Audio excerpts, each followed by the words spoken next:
What's up, YouTube? Welcome to my build diary. This is where I'm going to pretty much go over how the build's going. I'm going to go over what I think about the league. Have done these in the past, but I just wanted to put this out there so that people will kind of get a general idea of what I did with the character to get where it is today. Now, before we start, we have to talk about how Archnemesis modifiers and the Sentinel League is. I know a lot of people want my input about it, and it is probably not something that's going to be really, really good. Let's go see what I actually think about it, right? Man, oh man, the Sentinel League, it's kind of fun to use, but the sad fact is that it's very, very underwhelming in juice maps. Juice maps just have too many mobs for the Stalker Sentinel and Pandemonium Sentinel to really infect or take over or buff or empower is the right word.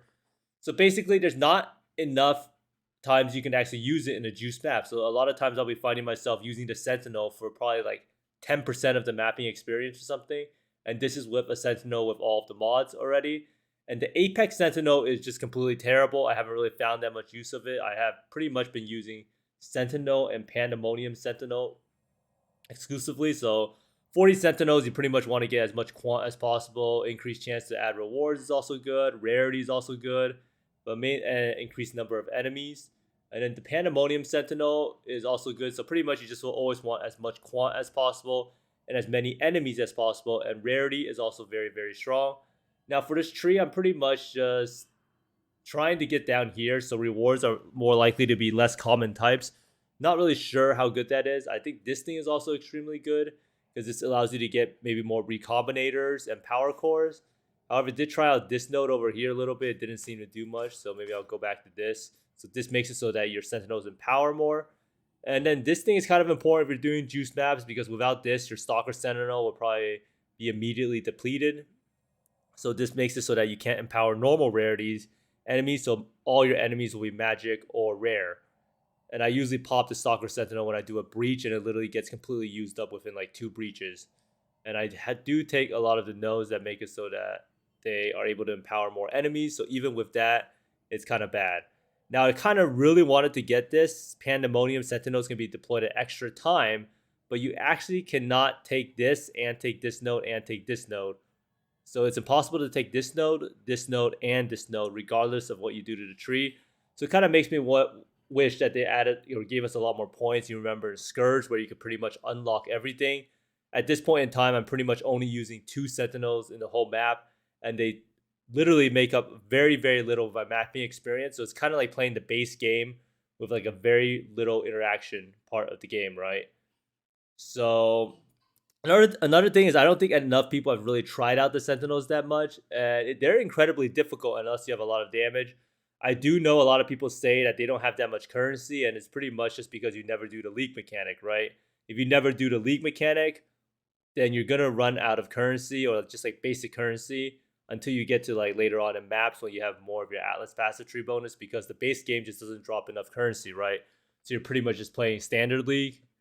So that's something to keep in mind, is maybe try it out a little bit if your character is strong early on in campaign or mapping, because it does drop a lot of good stuff. Now the main portion of this league, and I think that will get carried by this league, is the fact that the recombinators are just incredibly broken. So what the recombinators do is allows you to pretty much awaken orb any 2 items together, and it can have some random outcomes where you can bring all of the mods over, or you can replace one of the mods onto the target item, or you can even add a new mod. So there's a lot of different outcomes. So most of the times I do think that it keeps, the mods will be on the 2 items, right? It will come from the 2 items, and rarely will add a new mod out of the 10 or 20 times it's done it so far. Now with this, you can make some pretty easy claws. Like you can see here, this is actually a double essence claw. So I had 1 essence claw with lightning damage with attack speed, accuracy, and I had another one with essence fire damage with dex, and I put them together and it made this, right? And there's also another mod that got removed that I think is a suffix with chance to poison. Now, if you wanted to make a really GG claw, you could potentially gamble and try to use another claw with an essence cold damage and try to put it onto this thing, right? So you can technically, I'm not really sure if the odds are actually better if you isolate the mod completely. So you can technically annul off all the mods and have only essence fire damage and another claw of only essence cold damage and try to do it that way. So there's a lot of different things you can do. I would also maybe try to look into imprinting when you recombine, because of how if there's a magic item like a +2 additional arrows on a bow or something, and that could potentially save a lot of cost while crafting. So the Recombinator is definitely the big part of this league, especially if you're on softcore trade. Expect to see a lot of items that are completely bonkers and completely mere tier quality. And it's just something that, I mean, we could just look at it real fast, right? Because it's actually crazy to me how good these items are, right? So let's go look at Imperial Claw. And these are items you would probably never see at this point in the league, but people, especially people who know how to craft, they're just pumping them out like candy, right? So look at this item right here. Triple P1 with T1 attack speed.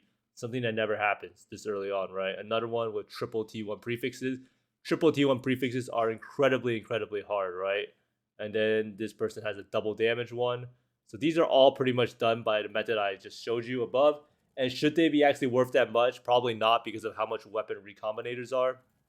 But that's just my general gist of the league, is that it's pretty good in terms of the crafting aspect, really bad in the gameplay aspect. So now we go on to, yikes, this is just a whole huge disaster in my opinion.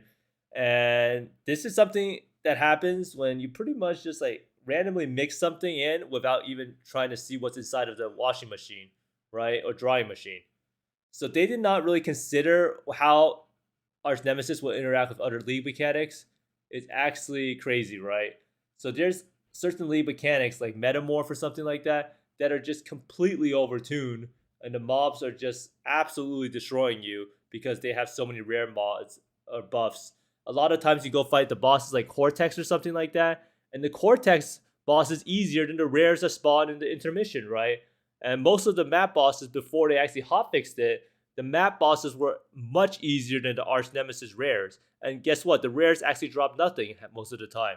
So they pretty much took the most annoying part of Archnemesis and removed all of the rewards, and then introduced it to all of the previous league mechanics without really testing it.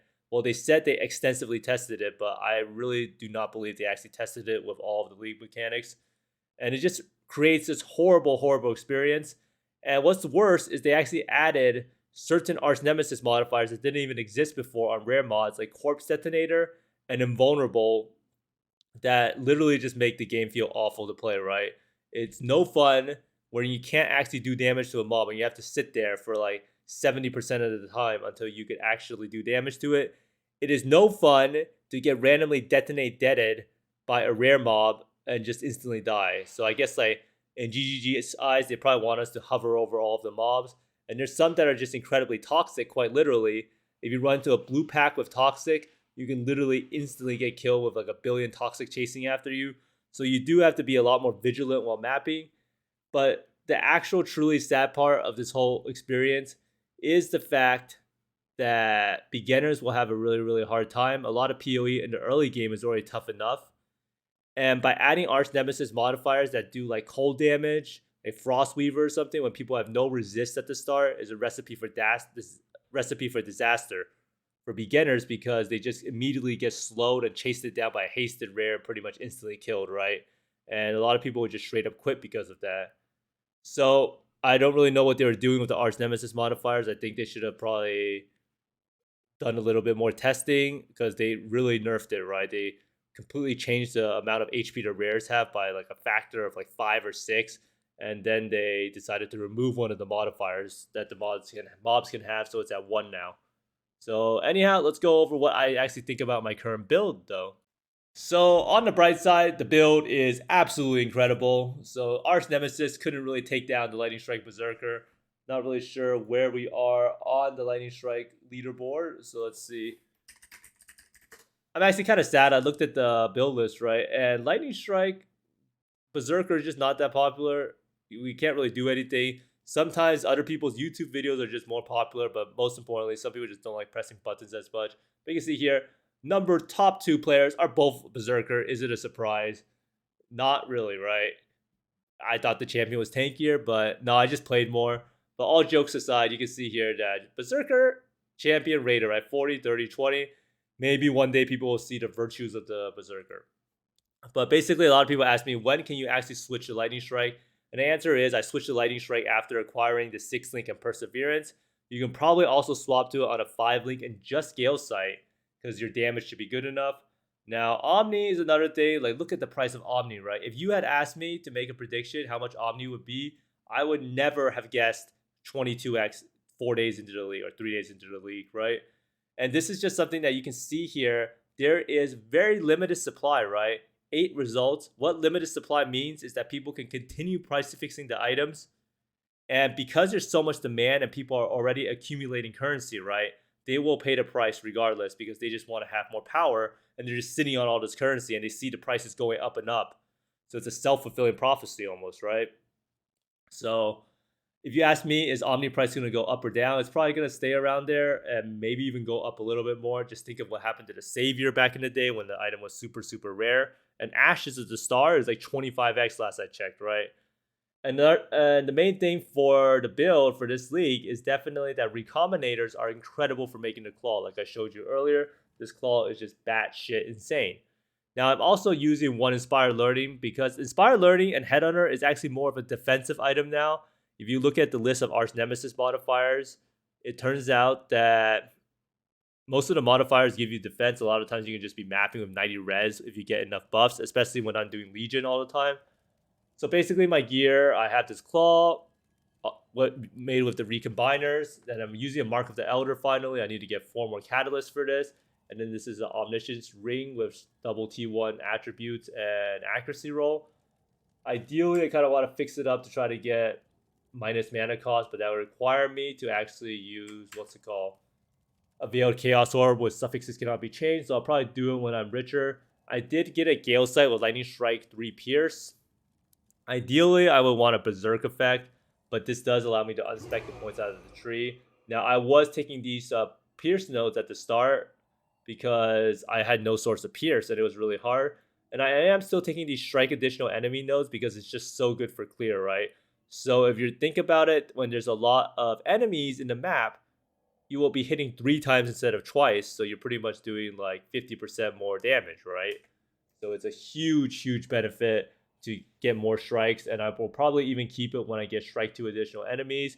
And I do have a strike 1 additional enemy pair of gloves. I'm trying to make a strike 2, but this pair just gives me a lot of accuracy. It gives me chaos res, and chaos res is extremely important now with how bad it is in maps with the arch nemesis modifiers like toxic. There's actually even something like toxic grasping vines that they add into the game, which is actually just sad because they said they were going to nerf grasping vines and then they made something even worse, right? So I have these pair of two-tone boots. They're really bad. They don't really have any move speed. I pretty much crafted it super fast because it had the Scorched Ground implicit, and I needed the Scorched Ground implicit, and there was none for sale. And it also has a kind of good enchant, so I just kept it, even though this is awful. It does have 600 armor and evasion combined. Do have a Perseverance. You probably want to throw on some Tempering Catalyst on this thing for defense. And the shield, I actually bought this. You can get shields pretty cheap, so you can get life, spell suppression, T1 dex, and T1 accuracy. And this actually helps fix my accuracy issue, so I actually have 100% chance to hit against even evasive monsters. So I can actually drop one of these accuracy rolls, or maybe even drop precision. So if I drop precision right now, I actually have 98%, so I'm pretty close. But basically, my links in the chest are Nightblade, added cold damage, Trinity, Lightning Strike, Divergent, Multi-Strike, Inspiration. A lot of people ask me, why do I use added cold over weapon elemental damage? And the fact is I don't have enough cold damage for Brittle. So that's why I'm running it. Later on, I will be using Awakened elemental damage with attacks. Now, in terms of upgrades for this character in the future, it's pretty much Mage Blood or Bust. So I have 2 Mage Blood cards. Maybe I will try Gambling soon. I don't really know, but probably not, right? Basically, the tree, I just kind of want to swap the clusters as soon as possible. Kind of stuck right now. I am putting the Inspired Learning socket right here. I did take this wheel that I didn't have on my previous PoB, and this does give me ailment effect, and it gives me 40% ailment effect, and then 50% ailment effect. And the reason why ailment effect is important is because I'm using Gale Sight, so I only cannot inflict freeze or chill, but I can inflict shock still.